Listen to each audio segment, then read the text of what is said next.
Ejemplo, se calcula la TIR de una inversión inicial de 300.000 euros, de la que se obtendrán 100.000 euros dentro de un año, 150.000 euros dentro de 2 años y 150.000 euros dentro de 3 años. La TIR será aquella tasa que hará el BAN igual a cero.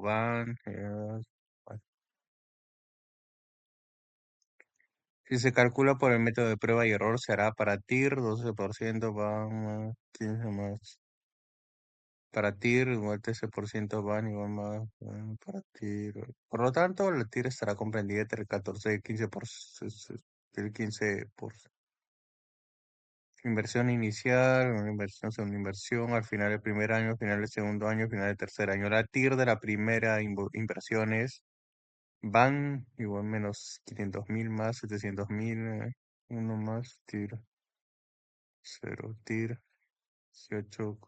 La TIR de la segunda inversión es van 500 más 700.000, TIR 11,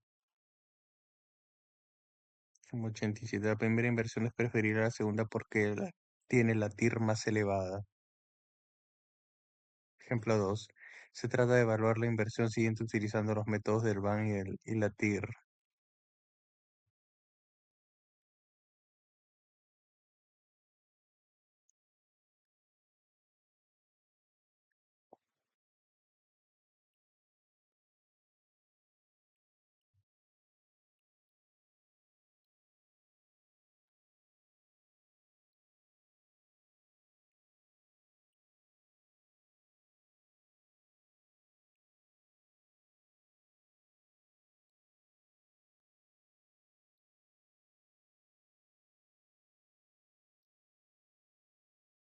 Inversión inicial, 200.000 euros en bonos de la empresa Reunidos S.A. Amortización de los bonos a los 3 años. Intereses que se percibirán en el primer año de 2.000 euros. Intereses netos pagados por la empresa Reunidos S.A. en los años 2 y 3 de orden el 6% tasa de actualización para el BAN, 12% anual. Cálculo del BAN.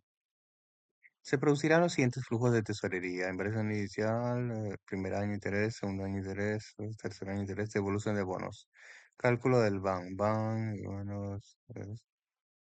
Dado que el BAN es positivo, la inversión es aconsejable. Cálculo de la TIR. La TIR será aquella tasa que iguale a cero el BAN. TIR. En este caso, la TIR sería igual a 13,53%. Por lo tanto, la rentabilidad de esta inversión sería del 13,53 anual. La tira obtenida debe compararse con la rentabilidad que desea la empresa para que ésta decida si vale o no la pena invertir. En el supuesto de que la rentabilidad mínima deseada sea del 12%, la inversión vale la pena ya que la tira es superior a dicha tasa. Ejemplo 13. Ejemplos. Trata de evaluar un plan de pensiones teniendo en cuenta que el banco ofrece las siguientes condiciones. Hay que invertir 10.000 euros al año durante 35 años. Al final de los 35 años, el inversor percibirá 125.000 euros. Se pide cuál es el valor actual de la cantidad que se percibe al final. ¿A cuánto asciende la rentabilidad de este plan de pensiones? Valor actual. Por lo tanto, si el inversor decide llevar a cabo este plan de pensiones dentro de 35 años, percibirá el equivalente a 21.306,97 euros de hoy. Para conocer la rentabilidad del plan de pensiones, hay que calcular la tasa interna de rentabilidad. La TIR que iguala a cero el BAN de la ecuación anterior es el 6% anual. Por consiguiente, la rentabilidad anual del plan de pensiones asciende a 6%. Consejo: dada la complejidad matemática de la ecuación anterior, se recomienda para su resolución el uso de una calculadora financiera que disponga de la operación TIR. Si no se dispone de una calculadora financiera, se puede utilizar la hoja de cálculo Excel, que también permite efectuar este tipo de cálculos.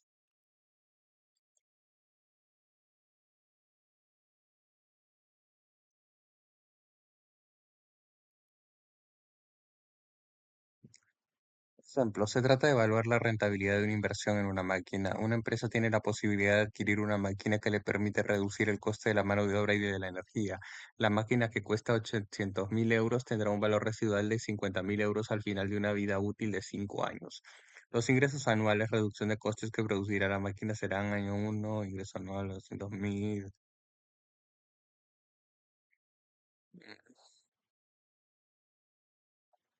Para el método BAN se utilizará una tasa de actualizaciones del 12%, cálculo del BAN. Dado que el BAN es positivo, esta inversión es rentable. Hay que destacar que en el quinto año se ha añadido el valor residual que se percibirá, 280.000 más 50.000. Cálculo de la TIR. La tasa que iguala a cero en la ecuación del BAN es 15,43%. Por lo tanto, la rentabilidad anual de esta inversión es del 15,43%. Esta inversión es aconsejable ya que la TIR supera el 12%.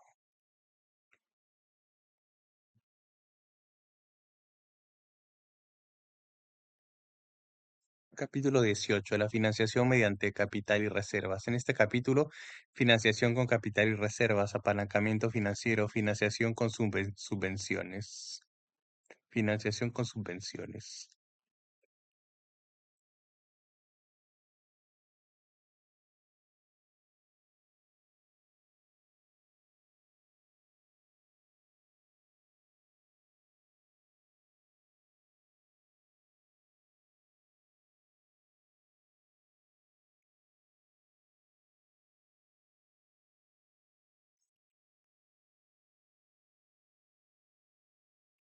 En capítulos anteriores se ha estudiado cómo pueden estimarse las necesidades financieras de una empresa. El análisis de balances permi- permitía conocer si una empresa estaba descapitalizada o tenía problemas de liquidez. Con el presupuesto de tesorería a 12 meses, se podía conocer si se preveía un déficit de tesorería a corto plazo. Con el presupuesto de inversiones y el plan financiero a largo plazo, se podían prever las necesidades de fondos a varios años.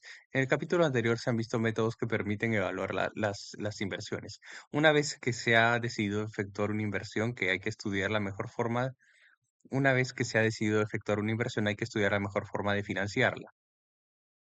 Contabilidad, obtención de información, finanzas, dirección, contabilidad financiera, patrimonio y resultados, contabilidad de gestión, costes y presupuesto, análisis de las cuentas, planificación financiera, inversiones, financiación.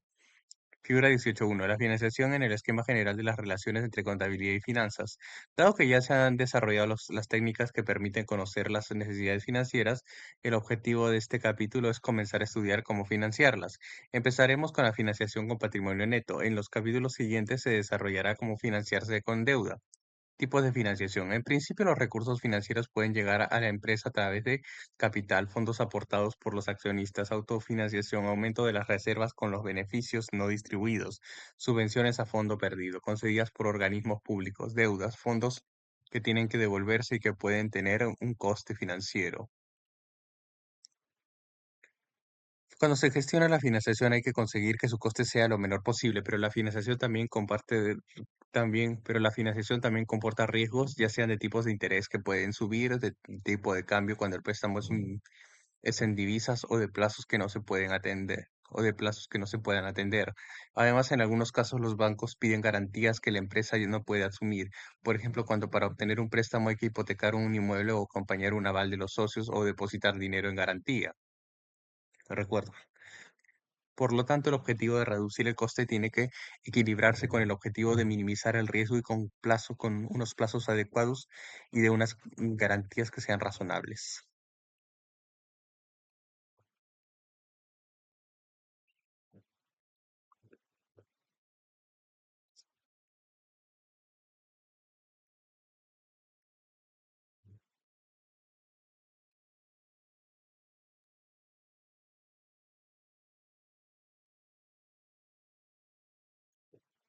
Coste, riesgo, plazos más garantías, objetivos de la financiación.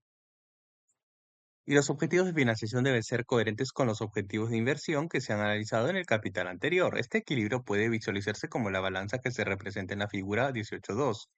Coste que sube y el coste que baja. Coste, inversiones, riesgo, liquidez, coste que baja, financiación, riesgo, plazos más garantías. Figura 18.2. Equilibrio entre los objetivos de inversión y los de la financiación. Una vez que se ha decidido efectuar una inversión, hay que decidir cómo financiarla. En este momento se debe valorar cuál es la proporción adecuada entre capital y deuda. Eso es lo que representa el esquema de la figura 18.3. Inversión, activo no corriente, financiación necesaria, capital, activo corriente y deuda. 18.3. Decisión sobre la proporción entre capital y deuda para financiar las inversiones. Recuerda, para poder determinar la proporción adecuada de capital y de deuda, se deben considerar asuntos tales como la capacidad de generación de fondos que tiene la empresa, el nivel de riesgo con el que desea trabajar y la rentabilidad deseada por los accionistas. Todo ello se analiza en los apartados siguientes. La financiación mediante capital y reservas. Toda empresa para poder desenvolverse con normalidad necesita un mínimo volumen de patrimonio neto, capital y reservas. En caso contrario, lo más probable es que tuviera un exceso de deudas que limitaría su independencia financiera y reduciría los beneficios a causa de los elevados gastos financieros. Recuerda, a medida que aumenta la deuda, se incrementa el riesgo de insolvencia de la empresa. Por este motivo, en el capítulo 7 se afirma que el ratio de endeudamiento no debe superar en general el valor de 0,5 o 0,6. Ratio de endeudamiento. Muy pasivo sobre patrimonio neto más pasivo debe ser menor a 0,5 menos 0,6.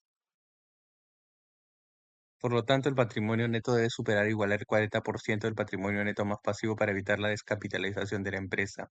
Sin embargo, en el capítulo 10, al estudiar la rentabilidad, se ha indicado que esta tiene que ser lo más elevada posible. Rentabilidad, beneficio neto sobre el patrimonio neto.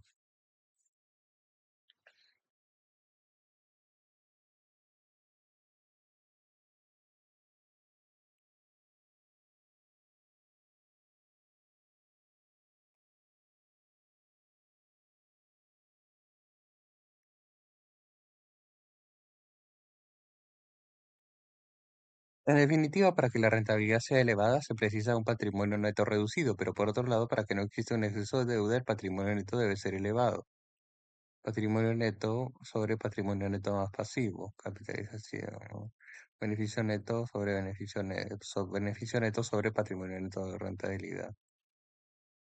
Recuerda, una correcta gestión financiera debe conseguir equilibrar la balanza entre la capitalización y la rentabilidad a través de un volumen óptimo de patrimonio neto, tal y como se ha estudiado en el capítulo 10. Si la empresa consigue que con un aumento de la deuda se incremente su rentabilidad, se dice que tiene un apalancamiento financiero favorable. Ejemplo, pensemos en tres empresas del mismo sector y con el mismo volumen de activos que financiado de forma diferente. ABC, activo, patrimonio neto, deudas.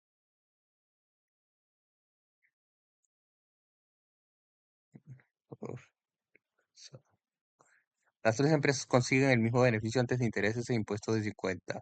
Se asume de que los gastos financieros ascienden al 5% de la deuda y de que el impuesto de beneficios es del 20% del BAI. A veces BAI, gastos financieros 5% de la deuda, BAI, impuestos de beneficios 20% del BAI, beneficio neto. A continuación, se calcula la rentabilidad y el ratio del volumen de patrimonio neto. ABC, rentabilidad o el beneficio neto sobre patrimonio neto, volumen de patrimonio, patrimonio neto sobre patrimonio neto más pasivo.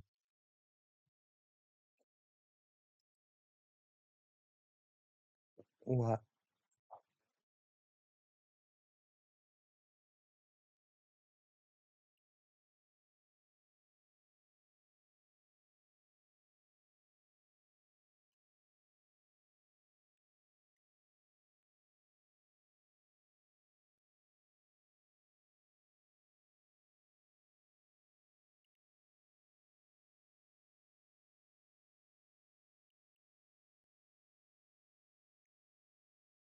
Se puede comprobar que la empresa A es la más capitalizada, pero es la menos rentable, 20%. La empresa C es la más rentable, 3.200%, pero está totalmente descapitalizada. La empresa B se halla en un término medio, 36% de rentabilidad, y por lo tanto puede ser la más equilibrada. A lo largo de los últimos años ha ido aumentando la financiación a través de empresas de capital riesgo que intervienen en el capital de otras empresas para participar en determinados proyectos, pero con la condición de que pasado un periodo de tiempo venderán las acciones recuperando la inversión y cobrando una plusvalía. Dado el riesgo que suponen estas inversiones, la rentabilidad que se busca es elevada ya que si no, no compensa el coste del patrimonio neto. En principio, el coste del patrimonio neto viene dado por el dividendo. Coste del patrimonio neto igual dividendo sobre patrimonio neto. Sin embargo, la afirmación anterior es inexacta, ya que se tendría que considerar como coste del patrimonio neto el coste de oportunidad de los accionistas. Este es un concepto que ya se ha tratado en el capítulo 4. Por coste de oportunidad, por coste de oportunidad de los accionistas se entiende la rentabilidad que podrían obtener si invirtieran sus capitales en otras alternativas con el mismo riesgo. Ejemplo, Si los accionistas tuviesen la posibilidad de invertir sus fondos en otra alternativa mejor por la que percibirían una rentabilidad del 20%, con un riesgo semejante, el coste de oportunidad sería el 20%. En este caso, el coste del patrimonio neto sería el 20%. El coste del patrimonio neto puede estimarse a partir de la rentabilidad que dejan de obtener a los accionistas por no invertir sus fondos en otras alternativas de riesgo semejante. La financiación mediante subvenciones. Las subvenciones a fondo perdido son la alternativa financiera más ventajosa ya que no hay que devolverlas y además no tienen ningún coste. Sin embargo, para obtener subvenciones se puede incurrir en costes de tramitación y además a menudo las subvenciones tardan en llegar una vez que se ha notificado su concesión. Recuerda, la financiación con patrimonio neto reduce el riesgo de insolvencia, pero puede hacer caer en la rentabilidad. Por ello hay que buscar un equilibrio entre capital y deuda, de forma que la empresa consiga sus objetivos de rentabilidad para el accionista con un nivel de riesgo aceptable. En la tabla 18.1 se presentan diversos datos de una empresa fabricante de material para la construcción que siempre ha tenido la política de mantener mucho patrimonio neto y poca deuda. Esta empresa sufrió una caída muy importante de las ventas en los años 3 y 4, a pesar de la cual siguió generando beneficios, aunque mucho menores. Tabla 18.1, datos de la empresa, año 4, año 3, año 1. Ventas, millones de euros. Beneficio, millones de euros. Activo, millones de euros. Patrimonio neto, millones de euros. Rentabilidad por ciento. Beneficio neto, patrimonio neto. Activo corriente, pasivo corriente, patrimonio neto, activo, cuota de mercado por ciento.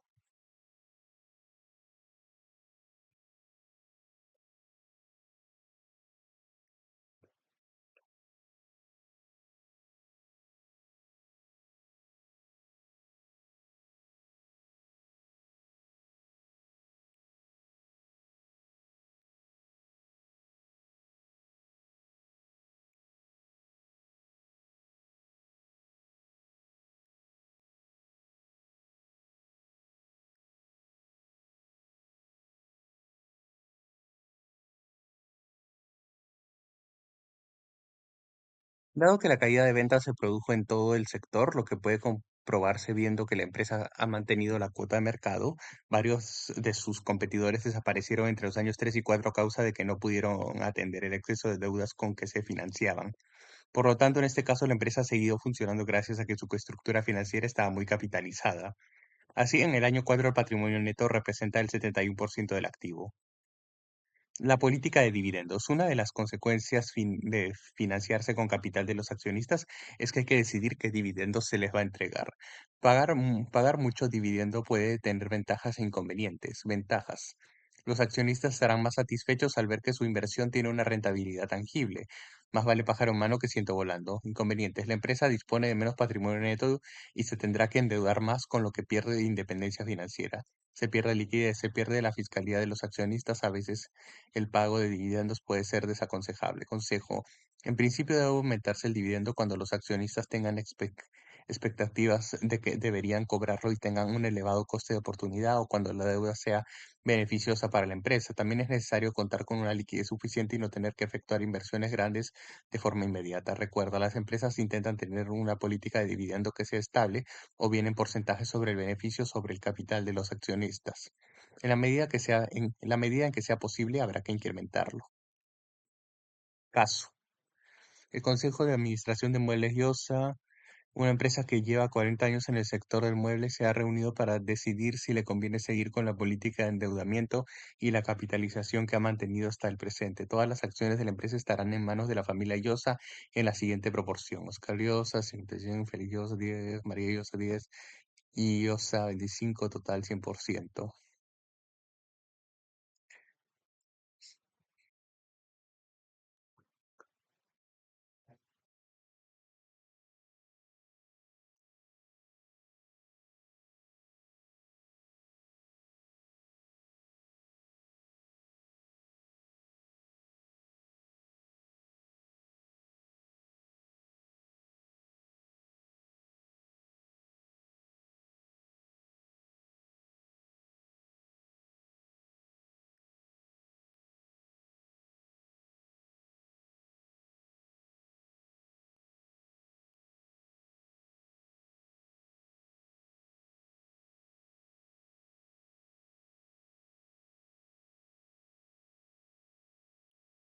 La empresa ha optado por destinar a reservas la mayor parte de los beneficios obtenidos, lo que junto con la reducción de los tipos de interés ha hecho que la carga financiera se haya ido reduciendo. Sin embargo, algunos miembros de la familia, sobre todo Félix y María, no están conformes con la política de poco reparto de dividendo que está siguiendo la empresa. Ambos creen que si la empresa necesita fondos para financiar sus necesidades de inversión, debería recurrir a la banca. En este sentido, hay que tener en cuenta que no dejan de recibir visitas de diversos profesionales de la banca que ofrecen financiación en condiciones muy ventajosas para Muebles y Osa. Oscar argumenta que la rentabilidad que consigue la empresa es superior a la que podrían alcanzar los accionistas si invirtiesen unos mayores dividendos en otras alternativas. De hecho, en la actualidad, el coste de oportunidad de los accionistas es del 10% anual. La posición de allí es ambigua y no se decanta por ninguna de las dos posturas. Además, a Oscar le preocupa la posibilidad de perder independencia financiera y aumentar el nivel de riesgo. Si se tienen en cuenta estas condiciones y los datos de las tablas 18.2 y 18.3, habrá que determinar la conveniencia de continuar con la política de endeudamiento y capitalización de la empresa. Tabla 18.2. Balance de situación de Muebles Llosa. Datos en miles de euros año. Activo no corriente. Existente. Clientes disponibles. Total patrimonio neto. Deudas a largo plazo. Total. Tabla 18.3. Cuentas de resultado de Muebles Llosa. Datos en miles de euros año. Ventas, consumo de materiales, gastos generales, amortización. By gastos financieros. Ingresos financieros va, impuestos, beneficio, beneficio neto. Años uno y 0 son datos reales. Año más uno son previsiones de futuro. Se sabe también que los dividendos pagados en el año menos 1 y 0 han ascendido a 9 millones de euros cada año. Para el próximo año, el accionista mayoritario ha comunicado la intención de no repartir dividendos, pese a que se espera generar un beneficio de 137 millones de euros y no está previsto realizar inversión. Lo que se hará con el resultado obtenido es reducir mucho las deudas. Conclusión. Es el balance de la empresa. En el balance de la empresa se observa que es una empresa muy capitalizada, ya que casi no tiene deuda, tiene mucha liquidez. No tiene previsto efectuar inversiones en el año uno. En la cuenta de resultados se observa que en el año uno está previsto generar un beneficio importante. Los gastos financieros son muy reducidos. Si nos basamos en lo anterior, parece razonable que la empresa aumente el dividendo, ya que así podrá tener más satisfechos a los accionistas.